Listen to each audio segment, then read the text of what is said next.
Welcome back, guys. Hope you're all doing amazing. I'm over at the Cobalt here, and I want to try to tint the windows, but the problem is we got to get the old tint off first. Passenger side's fully tinted, so it should just be able to heat up and peel off. This one was half tinted, like someone tried to rip it off without heating it, so now it's a little harder. I got to heat it and try to scrape it with a razor. So once we get it all off, then I can throw some 5% tint on over these, and then we should be good. As usual, it's just easier to tint with the door panels off, so I popped that off real quick. I also can't reach the bottom to get the other little pieces of tint because they were like tucked down in the door. So we did get the windows tinted. Before I show the car though, I'm going to do the wheels. I like the silver, they clean up kind of decent, but kind of takes away from the look of the car. It doesn't really fit in, so I'm going to paint them gloss black. Throw some tire shine on there and throw them back on the car so they look nice. Here we go, windows all blacked out, wheels all blacked out. I think that looks pretty sweet.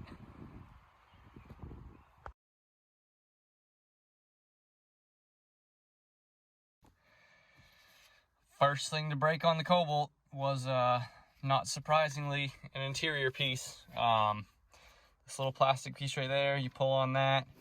It pulls on this little ring right here and opens the door. Little plastic piece broke. I'm pretty sure these are the factory ones though, so they were pretty tired, I guess. So for now, I can pull on this little thing, but I just ordered a new one, 12 bucks on the way. So, and it takes about 5 minutes to fix it, so not a huge deal, but that is the first thing broken. I'm gonna also order that little panel so that that's not as nasty looking. So the car has an issue where if you try to flat foot shift through second and fourth gear, it'll pop basically out, and it's nothing to do with the transmission. It's the actual shifter itself. You'll go to shift into second or fourth really quick, and there's a little like tooth that it pops out of basically. And the car will pretty much, the shifter is just disconnected, like you can't do anything with it. So you have to pull over and reach your hand down the cup holder, click it back on. So I was looking into how it all works and everything. Pretty straightforward, simple setup. And I see the problem is actually it's missing one of the teeth, which it goes like this. So when you're pulling back towards second and fourth, it's pulling right towards where that tooth is missing. So that is actually why it's missing a tooth there. So when you pull in that direction, which is second and fourth, it's not held in very tight. It kind of just like clips off like that. So I have to try to figure out how to fix that. So that we can actually like full on frickin' bang gears in this thing, dude. So pulled it completely out so we can totally look at it. Here's our problem. So yeah, we're just missing a tooth. Problem is I don't really know what part this is. I don't, oh, there's a part number right there. Maybe I'll give the, oh no, that's not a part number either. I can't really figure out what this is called or where to buy one.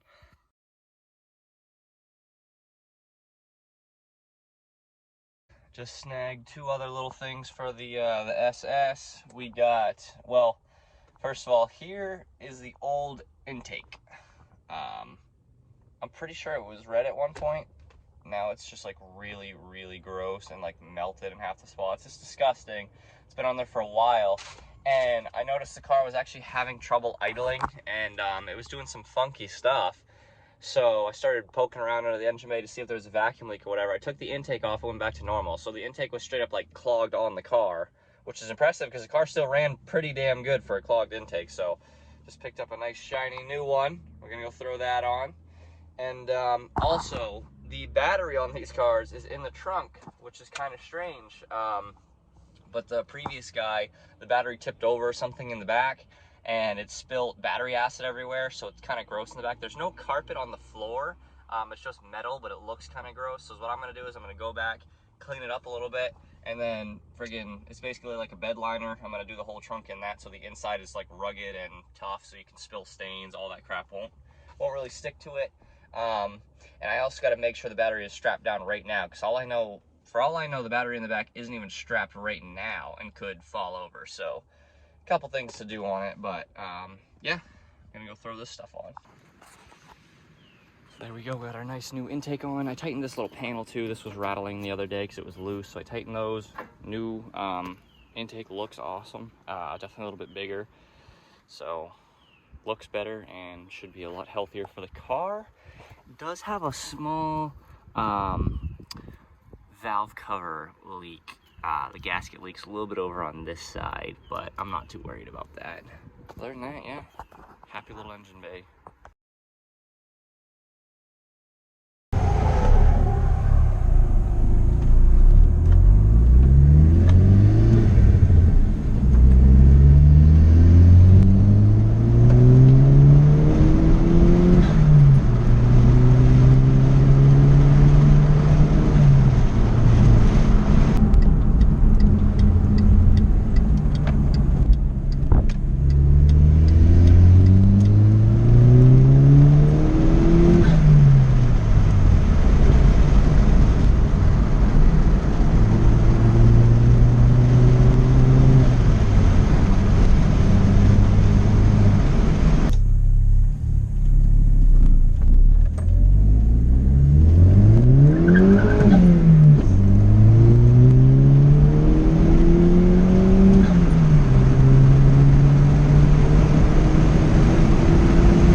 Doing a ton of research on these things to try and understand everything and see their problems and whatever they got. And I mean, so far there's nothing big about them. There is one thing though where I guess the mass airflow sensors go on these like more than blinker bulbs or something, I guess. It's supposed to be like a very common thing. So it will idle a little high occasionally, and then if you rev it, it kind of comes down pretty slow. So ZZP is a performance website or whatever, and they make stuff like specifically for these cars. So they've got like performance mass airflow sensors that you can buy for these, and it basically eliminates that problem and makes it run even better. So I think I'm gonna order them soon. And I did order the little shifter linkage. Like I can still drive it and everything fine right now, like it goes good and whatnot. You just can't shift wicked hard or flat foot shift into second or fourth, which, I mean, flat foot shifting probably isn't the best for the car anyways, so for the most part, I guess I'm gonna try to avoid flat foot shifting unless it's like a very good time where I feel like I need to do it, which I'll only do it in third and fourth anyways, not second, because that's wicked hard on the car, and fifth is already hard to find, so only a third and fourth gear thing. But yeah, I mean, other than that, it's friggin' awesome so far, dude. I love the hell out of this thing. It handles amazing, it pulls really good, feels better with that air filter already. I'll do mass airflow sensors, and now I'm getting ready to clean up the trunk area and coat the trunk. So here's what our trunk looks like now. As you can see, there's no carpet right here. I'm assuming the previous guy just took it out because one of the batteries spilled. So it actually is like in a tray here, like it can't really go very far. But I think I'm still gonna throw a bungee cord over this as well, just so it doesn't move around anymore. And then I'm gonna take this over because obviously we don't wanna cover that. And then yeah, I'm gonna try to tape a couple things off and then throw some rubberized coating over this. So there's the back now. A little bit of dirt kind of kicked in there after. I did a little bit around the battery, but for the most part just the trunk bottom, a little bit of the area over there. But now it's protected, you know what I mean? Now there's you know, if there's a spill or anything like that, it's not right directly through the metal or whatever, so should help protect it a little bit. I think that's going to be the end of this video. Did a couple touch-ups on the car, a couple little upgrades, a couple little fixes. Shifter piece is still on the way. That should be here later this week. And then I'm going to order the mass airflow sensors off ZZP or whatever, so I can get those. And then I think at that point we should pretty much just be like good to go on the car. I've been back and forth about the paint. Obviously everything I've ever owned is black. Part of me is like, oh, it'd be cool to have a shop paint it black. I know I say that I'm gonna have a shop paint something black every time and then I do it. This, I would actually have a shop do it just because, I mean, my paint comes out all right, but if I really care about it, then I want a shop to do it, so. But I don't know if I'm gonna do black, honestly. I like how the red kind of sticks out, catches your eye a little bit. It's definitely like unique. Like the paint job on it is not something you see very often. Like that's a unique paint job. That wasn't a factory option, it's custom.